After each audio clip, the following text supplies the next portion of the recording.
Hey everybody, today I'm going to be doing a basic, non-technical, standard user overview of the Bushmaster Carbon 15. It's my newest AR I just purchased, and this is going to be a standard, what I do and don't like about it, and some of the modifications that I've made to it. I've only put about 200 to 300 rounds through it, so it's not going to be a very accurate review, but there will be an update soon.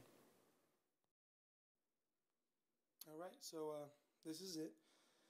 Of course, this is not the way it used to look. I did a lot of stuff to it. I'm going to go ahead and go over it with you guys. And I'll go ahead and put up a picture on the screen right now of how it used to look.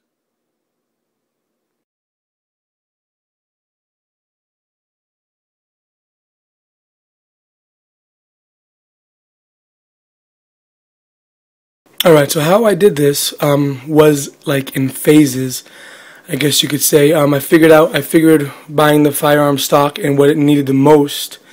I went ahead and put on first, and that was just mainly for, not for fashion, more function. Let's go ahead and get started with the first quote-unquote phase that I did. I realized on the old stock, it was just horrible. It was just uncomfortable, plastic, crappy material. It even hurt just to apply pressure on your shoulder with it. So I went and put on this Magpul. This is the Magpul stock. This is a fantastic stock. I suggest it to anybody. There's a lot of different models. I would just go with any one you get, would be just fine. Then I went ahead and got this Mo. This is the pistol grip, the Magpul one. The other one was horrible. It was just uncomfortable. It had this really weird like a finger groove here, so when you hold it, it just got really uncomfortable. And also, this one is cool. It comes with a little compartment in the bottom. You can put stuff in. This is hollow inside. And then also I went and put on this P-Mag by Magpul.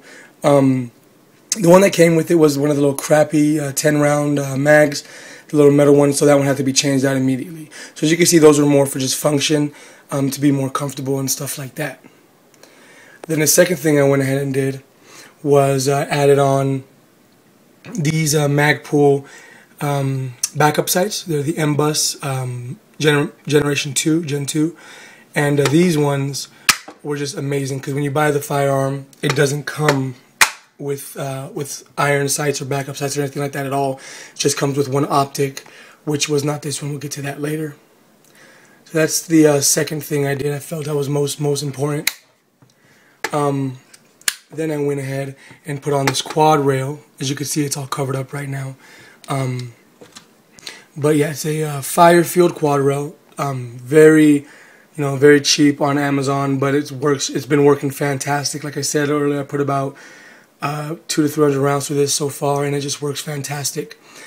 Then right after that, because I got real big hands, I wanted something to grip it tighter. I went and got these. These are by Blackhawk, just basic rail covers.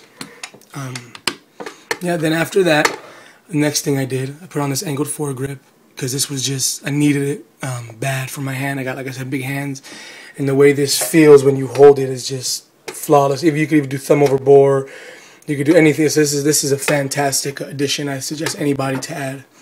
And then after that, the thing I did after that, was this here. This is a Bushnell TRS 25. Let me turn the firearm over for you. By Bushnell. This optic is fantastic so far. I guess it's supposed to be the knockoff version of the Aimpoint Micro, but I have this. I have absolutely no complaints about so far. I'm definitely going to be doing a video on this as well, so I'm not going to get into too much detail about it now. However, I do want a higher riser mount, for the simple fact that I really need to get a more absolute co-witness with the Magpuls. Right now, I'm not sure if you can see. It looks like it will, but it's more of a 1/3, so it works for now. But I'm definitely going to be doing that just because I want absolute co-witness. And then the last thing I did, not the last thing I'm going to do, the last thing I did do was, let me get the firearm up and ready here. Doing this one-handed, so all right. I went ahead and put on a new charging handle, the BCM Gunfighter for 5.56. This thing is fantastic, especially for somebody like me. I got really big hands, so it gives a nice good grip with this extended lever here. So yeah, those are the mods that I did do to it. Surely not the last. I got a few more going on. I'll do an update video. Now let's go ahead and talk about how it shoots.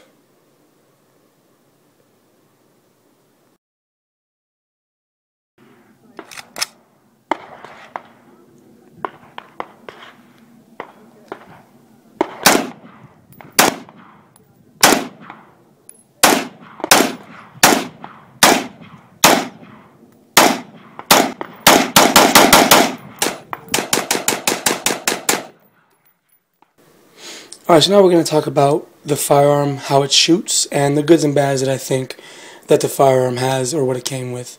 So let's go ahead and just get started. The first problem I'd like to say that I had with it is that it came with no front sight on the block, on the gas block, for the simple fact that it would have saved me a little bit of money on purchasing one of these. I would have been able to just purchase the rear one and then just co-witness through that and then have the front iron sight on the gas block. However, I guess it was a blessing in disguise because I do like the fact that I was able to get this. Just don't like that I have to spend a little bit more money on it, but I like that I was able to get this. It's nice and low profile with that, so it does look pretty cool, I must say. So that works for me. But that was one of the negatives. Another negative I had was the crappy charging handle when you first purchase it. Not this one, but when you first purchase it.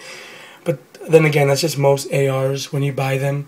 They come with really small handles and things like that, so if someone has like big hands to manipulate, it's pretty rough. But when I purchased this one, it was just fine, easy fix. Now comes the carbon upper and lower. Can't say it's a bad thing yet for the simple fact that I've only put like 200, 300 rounds through this, so it's not an accurate review. I will be doing an update on it, however. But with that being said, the carbon, so this basic plastic and this plastic on plastic doesn't work very well, let's just say that. Trying to do like a combat reload or a tac reload is nearly impossible with this. Just one hand, I'll show you. Just even trying to just pull it out. You see what I'm saying? So it's pretty rough, but I mean, I was thinking about purchasing a little Magpul, little tack plates, whatever they're called, that go on the bottom, like a little triangle thing, hoping it'll add a little bit of weight to it and make it a little bit easier to do. But yeah, so those are the negatives. That's basically it, to be honest with you. Just some of the positives. I mean, it's very lightweight, very low budget. It's just a good overall firearm. I suggest it to anybody, really. I mean, somebody just trying to just basics. This is my first AR, so this is more or less the project AR. I wouldn't consider this a combat rifle for me. I mean, if God forbid if something ever went down, of course I'd grab this. I don't care if it's carbon or not, or if it's Bushmaster or not. But I'm hopefully later going to be upgrading to like a LaRue or a Daniel Defense, but just wanted something to mess with, learn more about. So I went ahead and get this one. I suggest that to anybody who just wants it for that or anything in general. It's a great firearm. I mean, it's easy to clean, easy to maintain, easy to maneuver, easy to manipulate.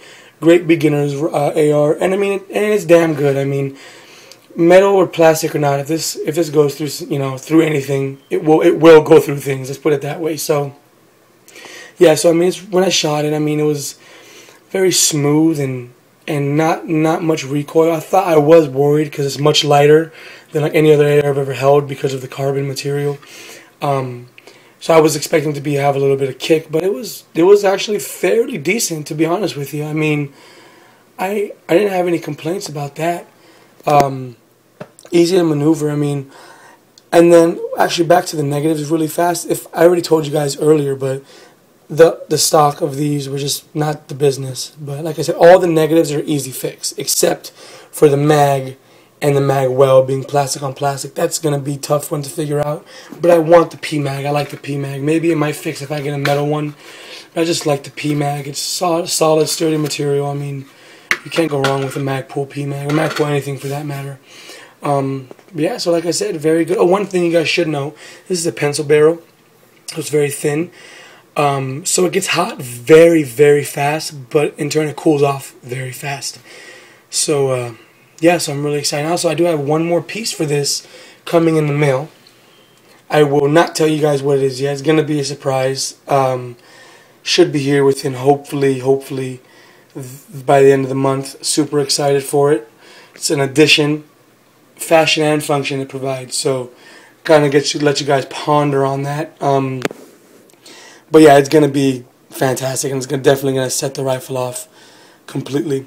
But yeah, so that's the video. That's my video. If you guys have any questions, you guys just feel free to comment or anything. If I didn't touch up on something you guys would like to hear, because when I first purchased this, there wasn't any videos really on it about the firearm. But yeah, so actually one more thing. Brass with this, not steel. Shoot brass through it, not steel. One more time. Brass, not steel. If the steel fires, however, does not eject properly. It stays in there. You got to put something through it and get it out somehow that way. I haven't done it yet. I haven't made the mistake to do it, but just from reviews and things like that I've heard from friends and stuff. Yeah. brass, not steel. So basically no tool ammo, none of that wolf stuff. But yeah, I mean, you put Remington through it, Hornady, all that, it cycles just fine. Not one malfunction, not one problem that I've had with it so far. And I'll definitely be doing an update. Alright guys, thank you very much. You guys have a great day. Hope you enjoyed. Subscribe or comment. Bye-bye.